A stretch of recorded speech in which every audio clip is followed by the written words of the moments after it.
안녕하세요. 이현우의 MLBTV 이현우입니다.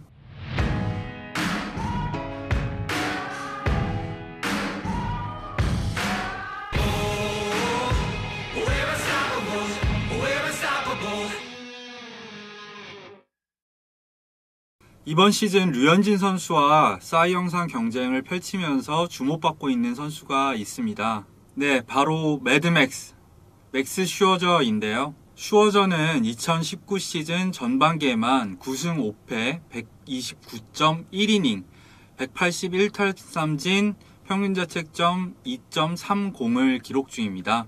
류현진 선수가 다승과 평균자책점에서 앞서 있긴 하지만 이닝과 탈삼진, WAR 등 다른 지표에서는 슈어저가 크게 앞서 있는 상황이죠. 특히 슈어저의 성적이 만으로 34살이라는 걸 감안했을 때 정말 대단하다고 하지 않을 수가 없는데요. 그래서 오늘은 슈어저가 과연 어떤 선수이고 어떻게 잘 던지게 됐는지 알아보려고 합니다. 네, 먼저 슈어저는 미주리주 체스터필드라는 데에서 태어났습니다. 파크웨이 고등학교 시절 슈어저는 야구, 또 미식축구, 농구 세 가지 종목에서 모두 두각을 드러냈는데요. 고등학교 졸업 시즌이었던 2003년 메이저리그 드래프트에서 세인트루이스 카디널스가 43라운드 1291번째로 정말 낮은 순번이죠. 이때 맥스 슈어저를 지명을 했었습니다. 하지만 지명 순서가 낮기도 했고요. 완전히 야구로 벌어먹고 살 수 있을지 확신이 없었던 맥스 슈어저는 결국 지역 대학교인 미주리 대학에 입학을 하게 되는데요. 하지만 대학교에 입학하고 나서 이제 초반에는 후보 선수에 지나지 않았었습니다. 훗날 슈어저의 회고에 따르면은 그 순간에 굉장히 좌절감을 느꼈다고 해요. 하지만 슈어저는 거기에서 포기하지 않고 자신을 발전하는 기회로 삼았습니다. 슈어저는 신입생 마지막 50일 동안 웨이트 트레이닝과 롱토스만을 하면서 실전 투구를 하지 않았었는데요. 이 과정을 통해서 슈어저는 자신의 최고 구속을 96마일까지 끌어올릴 수가 있었습니다. 여기에 더해서 대학 시절 코치였던 토니 비텔로의 조언으로 투구 시에 앞다리가 무너지는 동작을 수정함으로써 더 한 단계 나은 투수로 발전을 할 수가 있었습니다. 그래서 이제 다가오는 2학년 시즌 슈어저 선수는 106이닝을 던지는 동안 평균자책점을 1점대 초반으로 유지하는 에이스로 성장을 할 수가 있었는데요. 이를 바탕으로 슈어저는 2006년 드래프트에서 애리조나 다이아몬드백스의 1라운드 전체 11번째로 지명을 받게 됩니다. 하지만 슈어저가 애리조나와 계약을 맺는 과정은 사실 쉽지 않았었는데요. 왜냐하면 애리조나가 슈어저의 대학 시절 어깨 건염을 물고 늘어지면서 계약금을 200만 달러 이하로 낮추려고 시도를 했기 때문입니다. 그래서 슈어저와 그의 에이전트인 스캇 보라스, 유명하죠?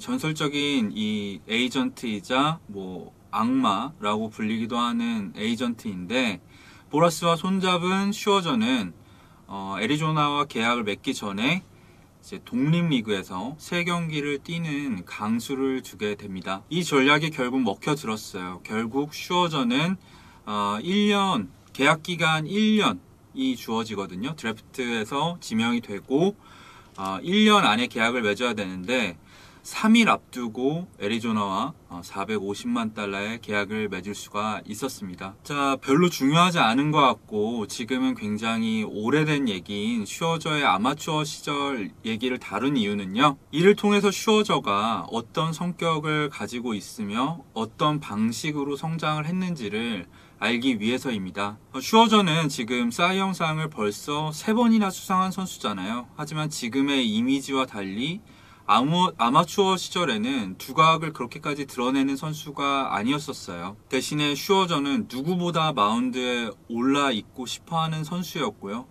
또 이런 투지를 바탕으로 열심히 노력을 했기 때문에 비로소 아마추어 최상위급 유망주가 될 수 있었던 거죠. 그리고 이런 과정은 프로에 진출하고 나서도 마찬가지였습니다. 애리조나에 입단한 슈어저는 빠른 속도로 마이너리그를 정복하고 계약을 맺은 지 거의 1년 만에 빅리그에 진출하는 데 성공을 했는데요. 이드메인 2009년에는 뭐 사실 좋다고는 할 수 없지만 9승 11패 평균 자책점 4.12로 나름 준수한 성적을 거둘 수 있게 됐습니다. 그런데 그해 겨울 슈어저 선수는 양키스 그리고 디트로이트와 함께 삼각 트레이드를 벌여서 디트로이트 타이거즈로 보금자리를 결국 옮기게 됩니다. 그리고 이적 첫해 12승 11패 195.2이닝 평균 자책점 3.50을 기록하면서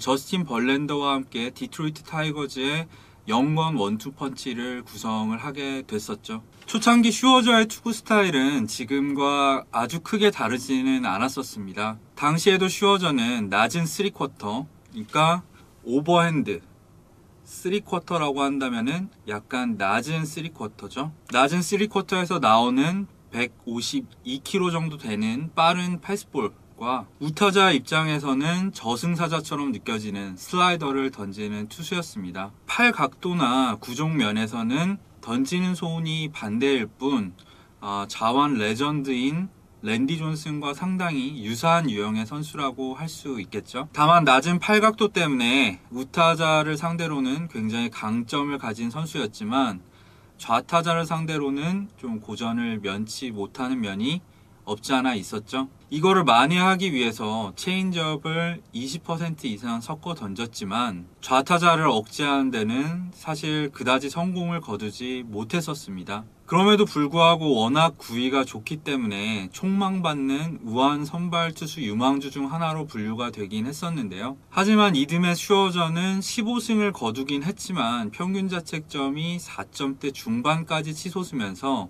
기대 이하의 성적을 거두게 됩니다. 그래서 슈어저는 2012 시즌을 앞두고 등산을 하는 둥 하체 이 훈련에 초점을 맞추고 굉장히 열심히 노력을 했었는데요. 하지만 노력에도 불구하고 2012 시즌 6월까지 평균 자책점이 5점대로 치솟게 됩니다. 그런데 슈어저에게 더 끔찍한 일이 일어났었는데요. 바로 누구보다 절친한 사이였던 남동생인 알렉스가 스스로 목숨을 끊는 사건이 일어난 겁니다. 정말 슬픈 일이 일어난 것이죠.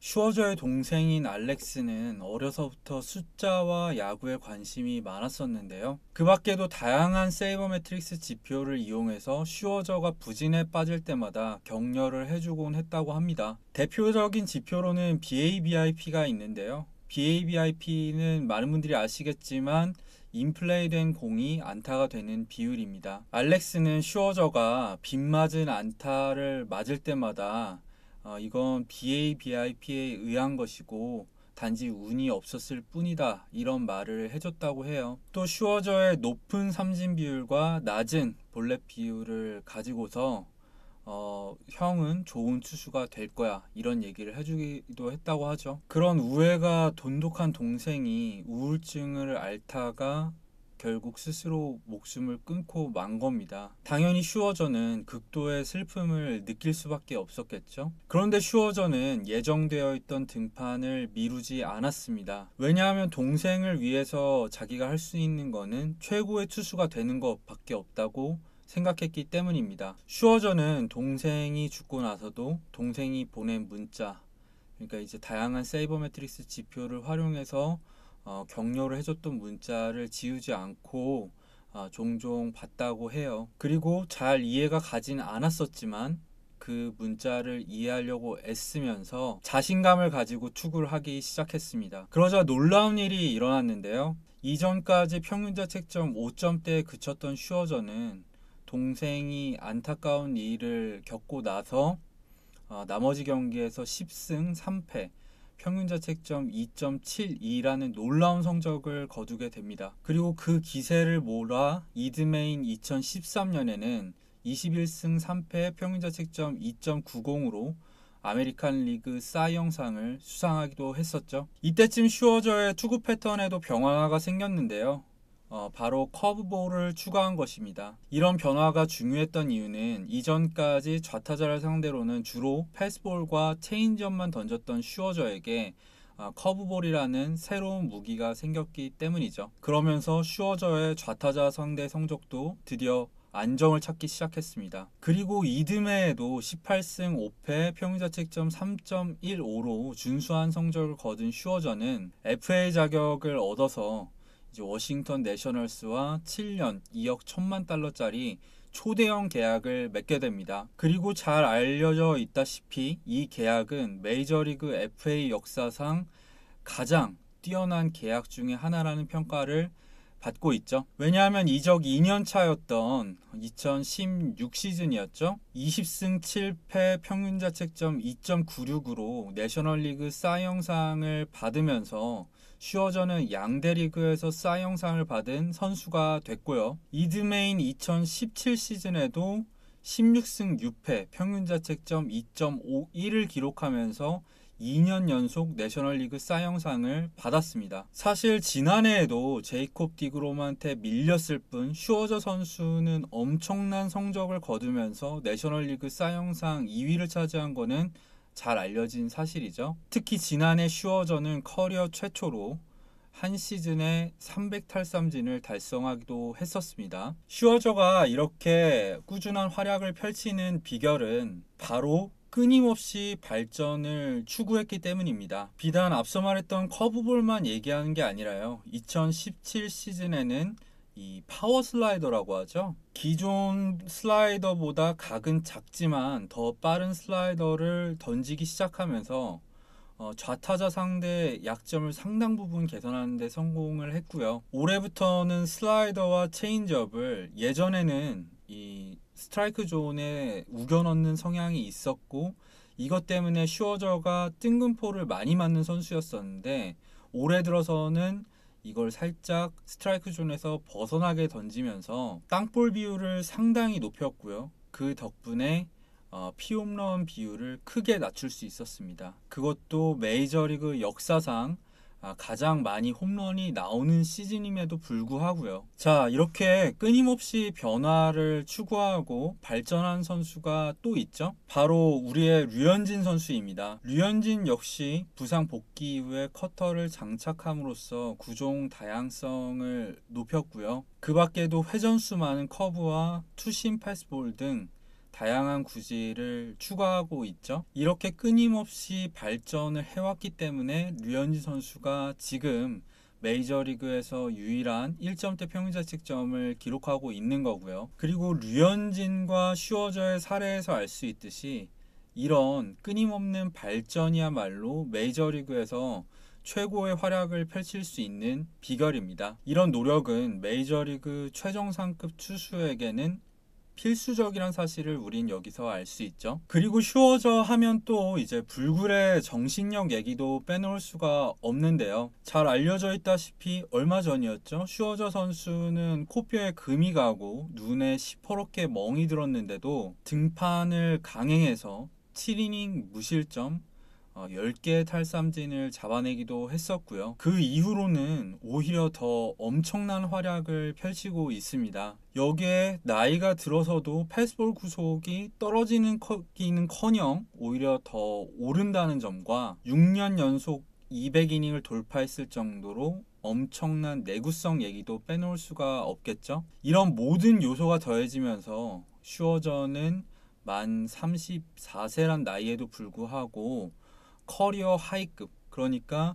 여태까지 연도 중에서 가장 뛰어난 활약을 펼치고 있습니다. 이런 슈어저와 류현진 가운데 과연 사 영상을 누가 받을지는 지금은 알 수가 없지만요. 이렇게 사 영을 3년 받은 선수와 비교된다는 점만으로도 류현진 선수가 대단하다는 점도 알 수가 있습니다. 오늘 제가 준비한 맥스 슈어저 풀스토리는 여기까지입니다. 앞으로 더 다양한 선수를 가지고 이런 풀스토리를 해보려는 생각이 있고요. 영상을 지금까지 재밌게 보신 분들은 추천과 구독, 알림 설정 부탁드리겠습니다. 감사합니다.